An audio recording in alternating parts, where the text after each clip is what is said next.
Hi everyone, my name is Haiyan Deng. I'm Doctor Hu professor who's PhD student, and I'm gonna present him to present his research on research capacity in China. You know, it's very hard for a PhD student to guess the professor's opinion, about, especially in their research. So I asked my professor, said it's very hard for me to present it. He said it's okay because my professor, Dr. Huang, is there. If you can explain it, you can ask him to explain it. So, oh, that's great. Okay, so I follow his rules. So I asked my another professor, Dr. Prey, who I worked with. So if I said it wrong, please ask him to correct my saying. And yeah, okay. I'm gonna talk about the research capacity and the challenges of agriculture development in China. As we know, China's agriculture develops very rapidly. The technology has been a major engine of food and agricultural growth in China, especially in the agricultural research. Agricultural research plays a very important role in achieve the national food security, poverty reduction, and yesterday Dr. Huang shows lots of pictures, and so I won't repeat it. And also the agricultural research preserve the environment. And with these 2 days we discuss the structural change in agriculture. China, the agriculture is also they change agriculture also need the change in technology, such as the modern technology, biotechnology, and some other technology that could produce the high product quantity and high value products. So I'm gonna talk about what is the current status of China's agricultural research capacity. What are the challenges China should consider in this current agricultural research reform? The last one is I'm gonna talk about what we can learn from the China experience. The first I'm talking about the research capacity. This one I'm gonna skip it. Except for that.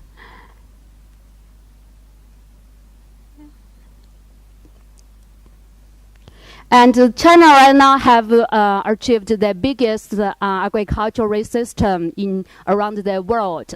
I got this PowerPoint I got this slide from Dr. Prey, and he showed it yesterday, but I want to explain a little bit. And in 2011, China's invest in agriculture research, and the amount of research, the reinvestment is almost is $4,700 and $1 million, sorry, and much higher than United States and India and Brazil. And before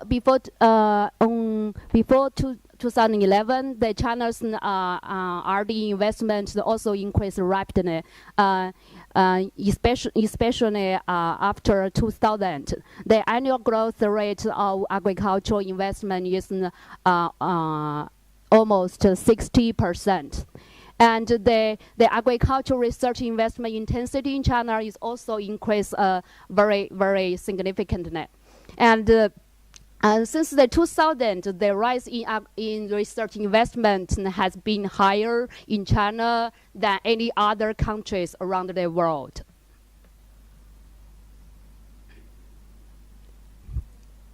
And this is the but China's agricultural research system have a very, very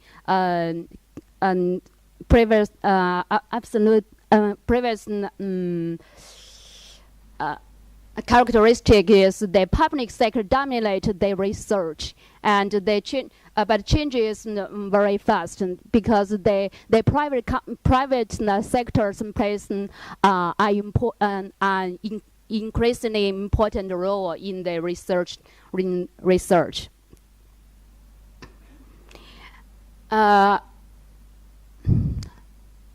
And the current the public investment growth in agriculture, but they growing in some advanced area like the biotechnology grow faster in other area. This data is from our survey in 2010. The public agricultural R&D spending in 200 university and institutes during the period of 2005 to 2010. But we can see from the table, the biotech funding is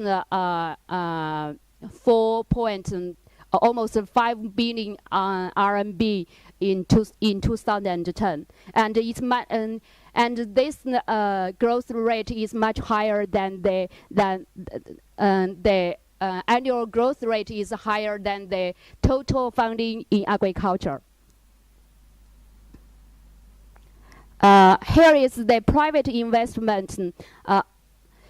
The private investments also, just now I mentioned a little bit. The private sector plays a bigger role in the R&D investment. So here is the data we served in 2006. This data shows that the annual growth rate from 2000 to 2006. The growth rate, the annual growth rate is 27%, grows faster than the public sector.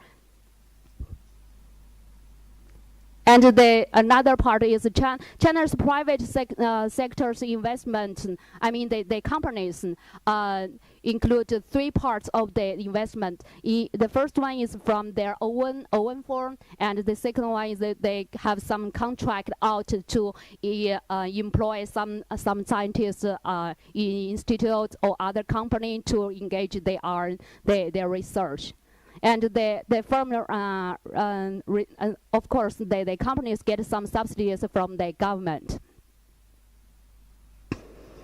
Next, I'm talking about the China's human research capacity. The number of agricultural research in 2005 and 2008 to 2010, the total number of agricultural research in agricultural department slightly decreased from 95,000 in 2005 to declined to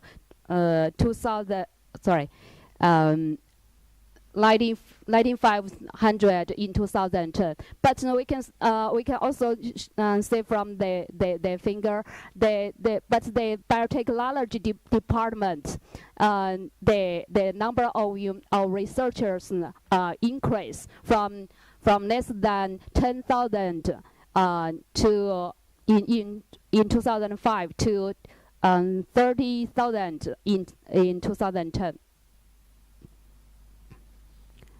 And China has the most agricultural scientists around the world. The number of here is the China's researchers compared to around the world. In 2004, the total number of research staff is 100,000, but the active research is just 62,000. Compared to other countries like the United States only have like 25,000, and the Japan is 25,000.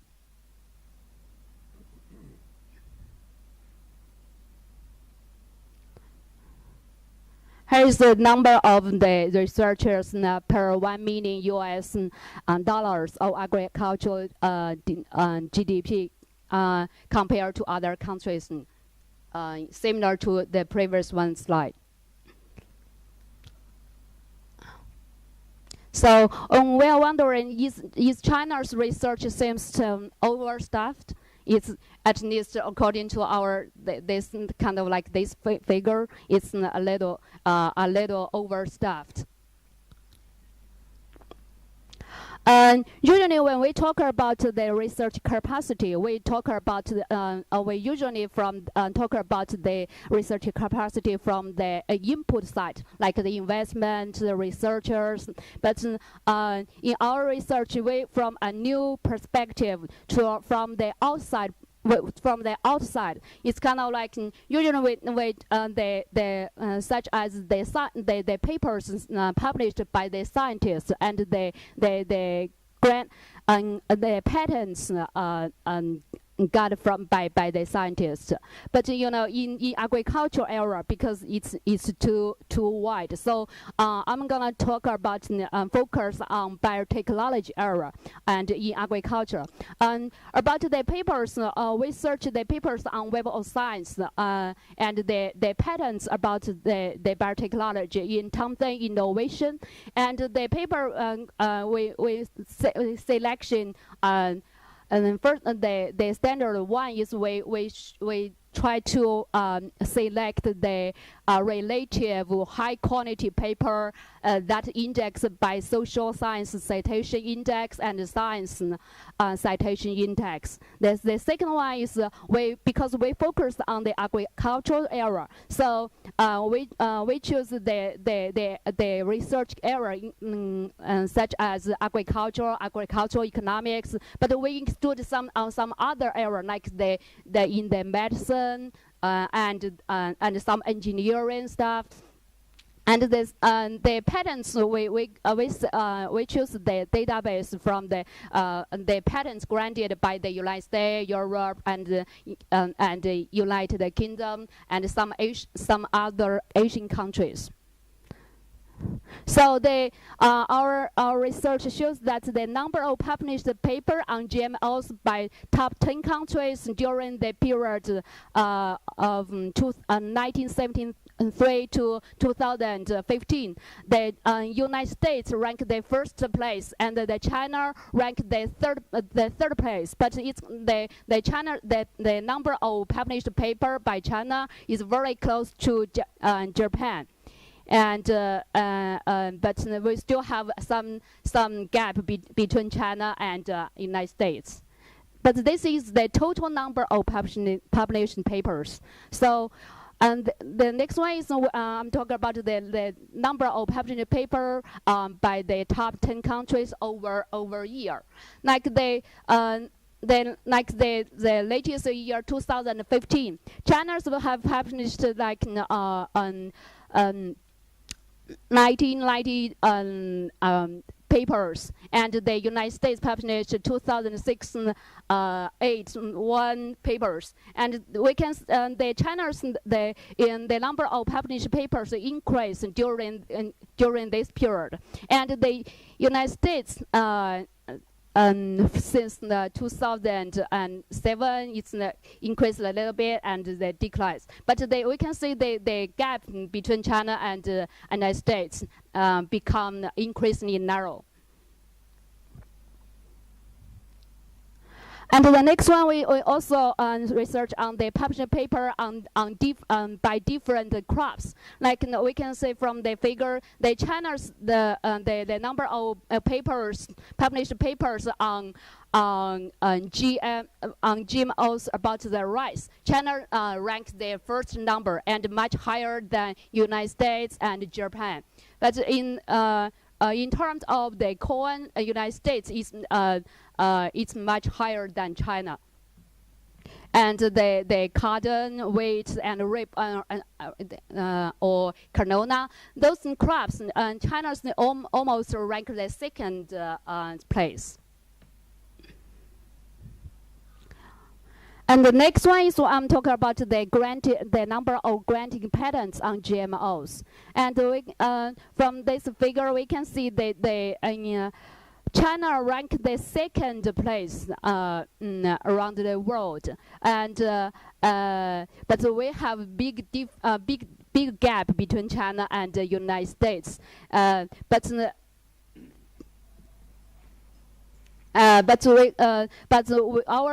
number of granted patents is the two times of than Japan.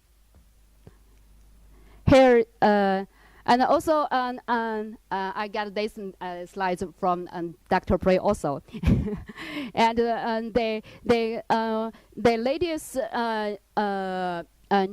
gene edited technicals is CRISPR patents. You know, China develops some patents about the CRISPR patents also, and in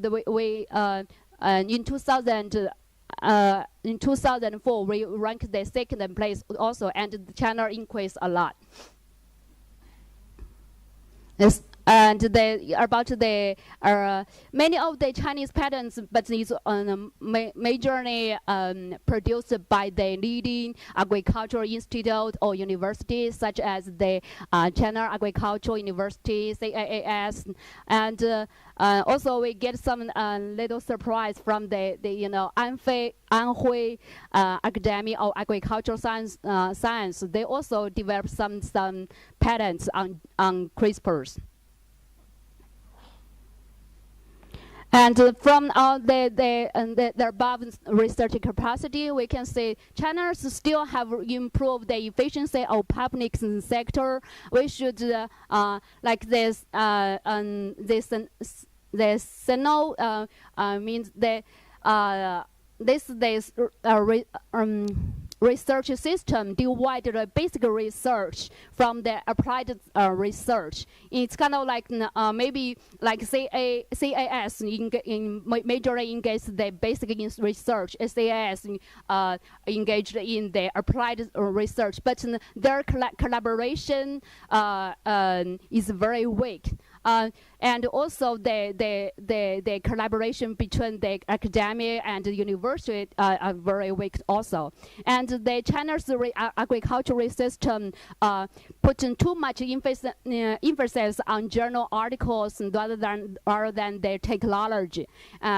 And you know, it's kind of like not many of researchers or scientists really want to get their promotion to try to publish lots of papers and even get some patents. And maybe that is not very useful to the application. And also, with China, we should do some experiment with the public-private partnership. This experiment needs to be evaluated.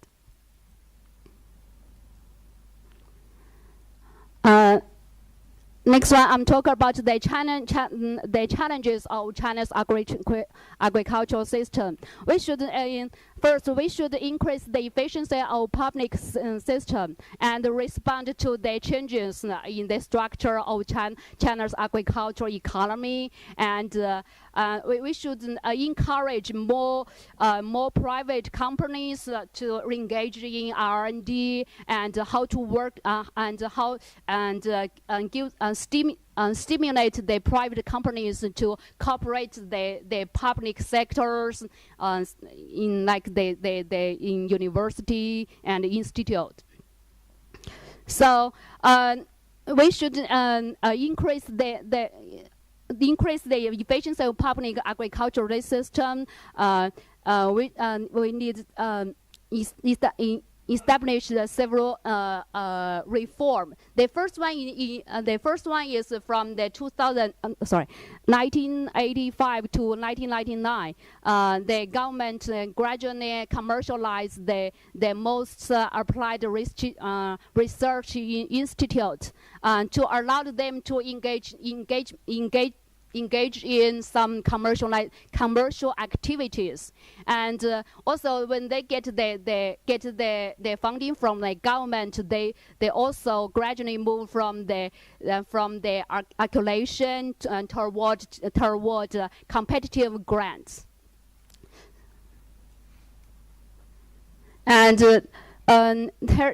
this figure shows that the changing source of China's agricultural research investment from 1985 to 1999.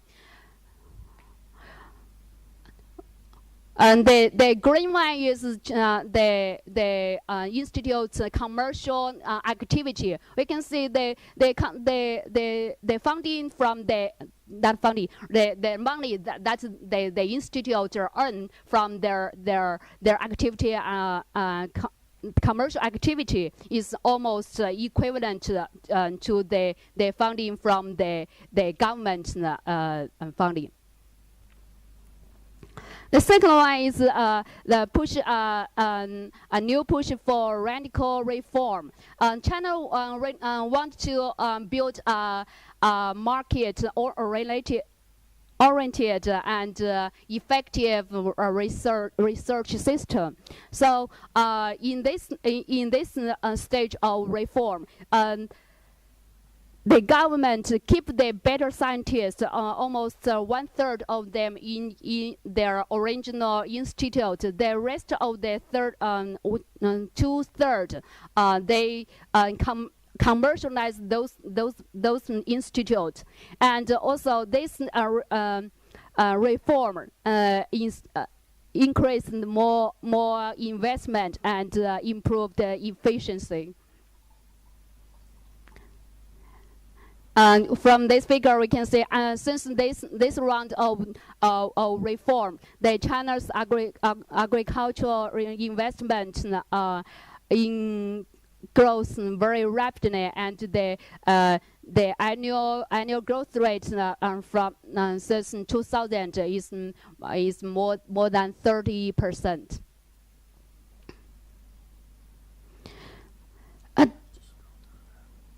Okay. Finish. Okay. Okay, here is the challenge. The public research dominate the R&D investment, restrict the private investment. So here is my concluding part.